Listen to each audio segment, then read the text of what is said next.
तो देखिए लगातार हम आपको दिखा रहे हैं, बता रहे हैं कैसे इजराइल ने हमला किया ईरान के ऊपर। एक नहीं, दो नहीं, बल्कि ताबड़तोड़ जो एयर स्ट्राइक है 100 के करीब भेजी गई है।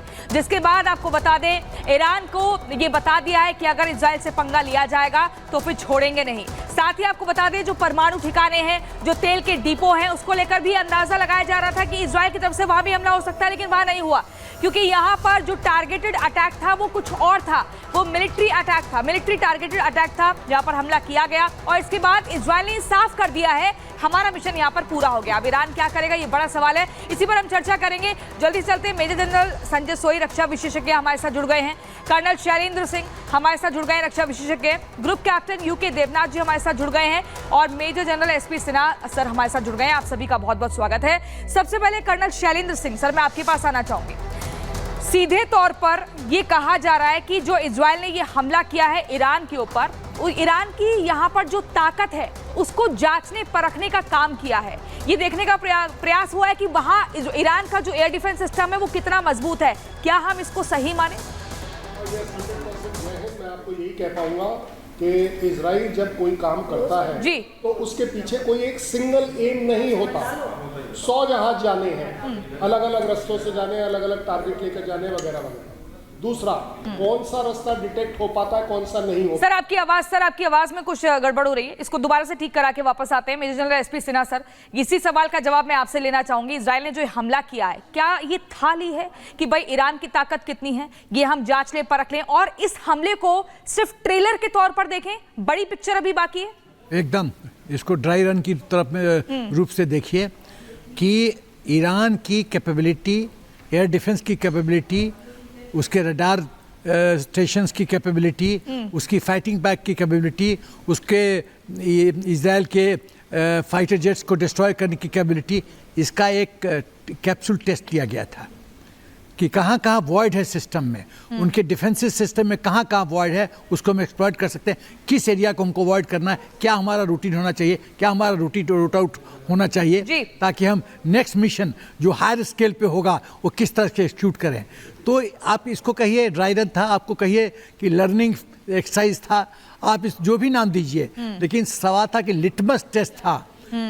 नेक्स्ट फेज में जो भयंकर फेज होने जा रहा है उसका ये लिटमस टेस्ट था। लेकिन मेजर जनरल संजय सोई, जिस तरीके से हमें देखा है, लिटमस टेस्ट का जिक्र यहाँ पर कर रहे हैं सर, लेकिन बार बार ईरानी मीडिया कह रही है कि ऑल इज वेल, बहुत ज्यादा कुछ नुकसान नहीं हुआ है। क्या यहाँ पर कुछ छिपाने का प्रयास किया जा रहा है? नहीं, देखिए, दोनों बातें हैं। एक तो यह है कि बिल्कुल ईरान में जो हमले हुए हैं, अटैक हुआ है, नुकसान हुआ है, वो एक्सेप्ट नहीं करेंगे, ये बात तो निश्चित है, क्योंकि मीडिया उनके द्वारा कंट्रोल किया हुआ है। जो चाहे टीवी मीडिया हो, पर छुपा क्यों रहे हैं? तो क्या वजह कह रहे हैं? छुपाने से बेइज्जती होती है उनकी। क्या उनकी जो साख है, जो पूरे अरब वर्ल्ड में बनाई हुई है कि महापावर हैं, मुस्लिम वर्ल्ड को लीड कर रहे हैं, वहाँ पर अगर वो कहते हैं कि हमारी सेनाओं की बेसिस पर हमला हो गया, IRGC के मिसाइल साइट्स पर, मिसाइल फैक्ट्रियों पर, उनकी सेना के अड्डों पर हमले कर दिए गए हैं, तो नेचुरली एक बहुत बड़ी साख पर चोट पहुंची, वो एक्सेप्ट नहीं करेंगे। दूसरी बात यह है कि कहना कि फेस सेविंग भी बात कर रहे हैं कि हमने तो इजराइल के ऊपर हमला किया, हमारा बड़ा सक्सेसफुल हुआ, जबकि हम जानते हैं कि 5 या 10% ही सक्सेसफुल हुए थे, और हमारे ऊपर जो इजराइल ने हमला किया सब बेकार हो गया। हमारा एयर डिफेंस सिस्टम इतना कामयाब था कि उन्होंने सबको भगा दिया और ये खाली फायर करके चले गए। जो थोड़ी बहुत इसलिए झूठा नैरेटिव गढ़ा जा रहा है ताकि पता लगे कि भाई 100 जिस तरीके से यहाँ पर आती है विमान, उससे भी कोई नुकसान नहीं हुआ, तो कोई बच्चा भी समझ जाएगा। क्यों यूके देवनाथ सर, वहां पर एक और चीज ये कि ईरान का अगर हम एयर डिफेंस सिस्टम देखें तो रूस की मदद से काफी मजबूत हुआ है, जिसमें S-300 हो या फिर ईरान का अपना बावर 373 एयर डिफेंस सिस्टम हो। इसमें इजराइल ने समझ लिया था कि अगर हमें अटैक करना है तो बहुत ही बारीकी से हर बात का ध्यान रखना होगा। बेशक इसमें तो आज जो ईरान के ऊपर हमला हुआ उसमें इजराइल के कमांडर ने कैसा सोचा होगा, ऐसा सोचा होगा कि F-35 का तो इस्तेमाल किया जाएगा असल बॉम्बिंग मिशन के लिए, जिसमें कि F-35 5वीं पीढ़ी का स्टेल्थ फाइटर विमान है, रेडार की पकड़ में आसानी से नहीं आता, तो वो शायद S-300 का जो सर्च एंड सर्विलेंस रेडार है उसके पकड़ में जद्दोजहद में नहीं आएगा जी। दूसरी चीज, उन्होंने F-16 को भी भेजा, क्यों? एयर डिफेंस एस्कॉर्ट मिशन के लिए। तीसरी चीज, उन्होंने F-15 को भी भेजा, F-15 को भेजा जिसे हम कहते हैं फाइटर एस्कॉर्ट, कि गलती से अगर ईरान की एयरफोर्स ने अपने F-4 फैंटम विमानों को लॉन्च किया या MiG-29 को लॉन्च किया तो ये उनको धर लेंगे। सबसे बड़ी बात आज के ऑपरेशन सर, में जल्दी। इलेक्ट्रॉनिक वॉरफेयर एयरक्राफ्ट गया था, जिसने कि ईरान के जो सर्विलेंस रेडार हैं, फायर कंट्रोल रेडार सर, हैं, आप अपनी बात को उनको यहाँ जैम पूरा कर दिया। कीजिएगा। मुझे तुरंत अभी वॉर रूम जाना होगा। एक बड़ी खबर आ रही है दर्शकों को, वॉर रूम से वो बड़ी खबर बताएंगे अनामिका। और बड़ी खबर आ रही है इजराइल को लेकर, जहां पर इजराइल ने कल हमले के बाद अब ईरान को चेतावनी दी है और चेतावनी देते हुए ये कहा है कि ईरान हमले का बदला न ले, यानी ऐसे जोर से पलटवार न करे। कल जिस तरीके से इजराइल की ओर से ईरान पर बड़ा हमला किया गया और आज इजराइल की ओर से चेतावनी दी गई है ईरान को, और ये कहा गया है कि ईरान कल हुए बदले का हमला ना ले, बदला ना ले। इस बीच ये भी कहा जा रहा, दरअसल इजराइल ने दावा किया है कि ईरान को इस बात की जानकारी थी, ईरान को पहले चेतावनी दी गई थी, ईरान को जानकारी थी कि हमला होने वाला है, क्योंकि जिस तरीके से ईरान की राजधानी पे कल बम बरसाए गए थे, उसको लेके आज इजराइल की ओर से बड़ी जानकारी दी गई है और ये कहा गया है कि ईरान को इस बात की जानकारी थी कि हम हमला करने वाले हैं। मेजर जनरल संजय सोई, जिस तरीके से बड़ी खबर आ रही है, आप कह रहे हैं कि इजराइल सीधे तौर पर ही कह रहा है भाई हमले का बदला ना ले, इसको किस तरीके से देखें इस खबर को? बिल्कुल, ये धमकी दे रहे हैं वो कि अगर आपने बदला लिया तो फिर ऐसे तोड़ेंगे और हम जा सकते हैं, हमारे 100 के 100 जहाज हमला करके वापस आ सकते हैं और आप कुछ भी नहीं कर पाए।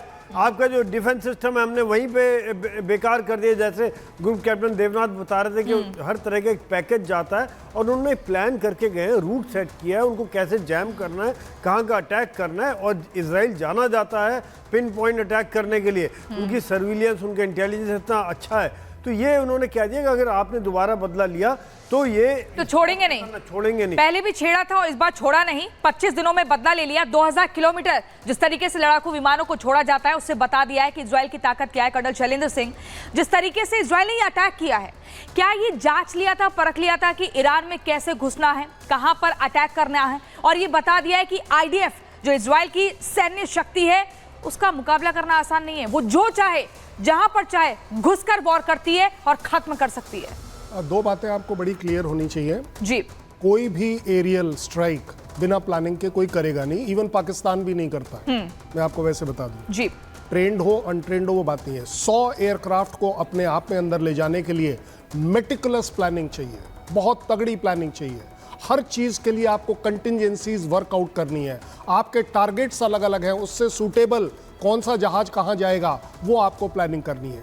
ज़्यादा बड़ी बात यह है कि जो अभी आप डिस्कस कर रहे थे कि इसका बदला ना लेना, इसी को बोलते हैं प्रोपोगंडा और इंफॉर्मेशन वॉरफेयर। एक स्टेटमेंट में इजराइल ने क्या किया, इस एक स्टेटमेंट से इजराइल ने पूरी दुनिया को बता दिया कि देखिए जी अब ये बात हमारे तरफ से यहाँ ख़त्म है, अब अगर बढ़ेगी तो वो ईरान की वजह से बढ़ेगी, पहली बात। दूसरी बात, ईरान बिल्कुल सच बोल रहा है कि उसके यहाँ नुकसान नहीं हुआ है, क्योंकि जो नुकसान इजराइल कर सकता है